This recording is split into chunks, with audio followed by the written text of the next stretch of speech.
Hi everybody, this is Dondaboy1998 giving you a figure review. This figure was requested by GameBuster1211. So here he is now, Gigan Final Wars. This guy is from the Bandai Creations line. So we're going to go over the history, just putting out. I'm just going to go all of Gigan's history from the show series. So, in 1972, from Godzilla vs. Gigan, there was a group of aliens from the Nebula Space Hunter M that wanted to take over the world because their world was distraught and basically destroyed by another group of aliens on the planet. So they came here and tried to take over the world with the help of tapes. And these tapes controlled two monsters. One was King Ghidorah and the other one was, of course, Gigan. So they used these tapes to signal the two space monsters over to the Earth and tried to destroy the world. But then a team of heroes ended up discovering the plan. They actually blew and destroyed all the aliens on the planet. Godzilla and Anguirus defeated the two space monsters and they both fled into space. The following year in Godzilla vs. Megalon, the Cetopians and Megalon were fighting up against Godzilla. Knowing that they were probably going to be beat, they called the Nebula Space Hunter M to send Gigan over to help. So after another 2-on-2 battle with Megalon, Gigan versus Jet Jaguar and Godzilla, just like in the past movie, Godzilla and Megalon were both driven off. And in Godzilla Final Wars, Gigan is revealed to be Mothra's sacred enemy, or arch enemy, for over 12,000 years. So, when Gigan goes to Antarctica to stop Godzilla from escaping the Antarctica, he ends up getting decapitated.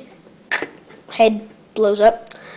So, when Godzilla finally appears in the city of, I don't know, for the final battle against Kaiser Ghidorah, they send Gigan out again, just like this, with newer equipment though. Like he can shoot razor blades from his shoulders here, and his hands are now buzzsaws.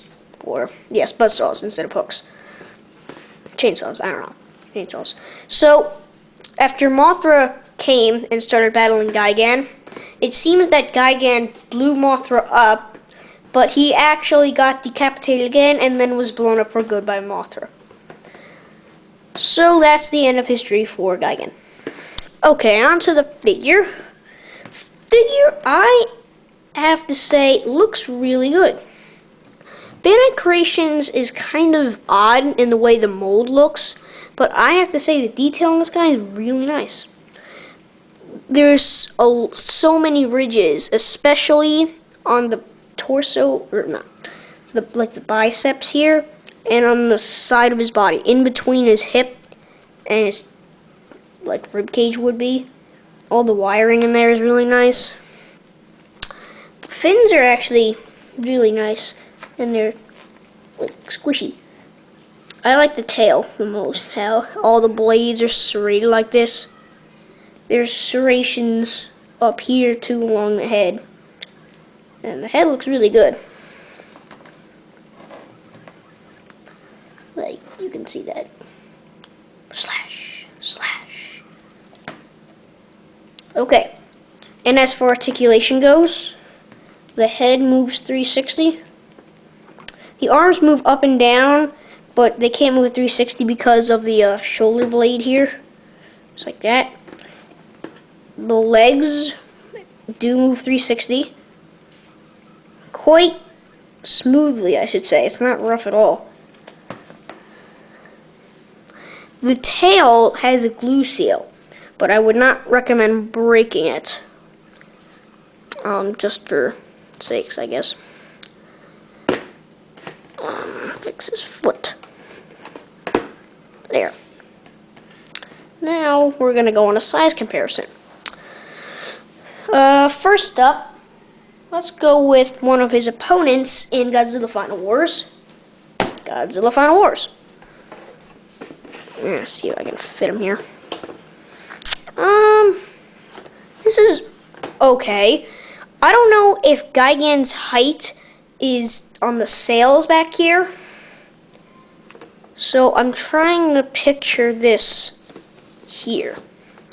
If they were counting his sails, Gigan might be a little too tall. A little bit if they were counting his sails, but if not, this is pretty good. If they weren't counting his sails, Gigan might be slightly bigger, maybe up here, but this is doable. This is pretty good. Here's another monster that has weird appendages and weird, right, I guess. So here is Gudon. Now, as you probably know, the Ultra monsters don't technically scale up with the Heisei and Millennium era Godzilla monsters because they're a lot bigger. But, you know, we're just going to double all the Ultra monsters I'm comparing with Fixed Tail. So if we were to double him, hold on, whoop, put his arms up, there, awesome. This would be accurate. Godzilla, like what I just did, compared to Gigan, Gigan should be a little taller, but since Gudon is a little shorter than Godzilla, this actually scales up really nicely. Gudon and Gigan. Whoops. Sorry, buddy. Let me give you a high one. They look good together. And for one more, let's go with Gudon's instinct rival, Twin Tail, my newest figure, and one I haven't done a review yet.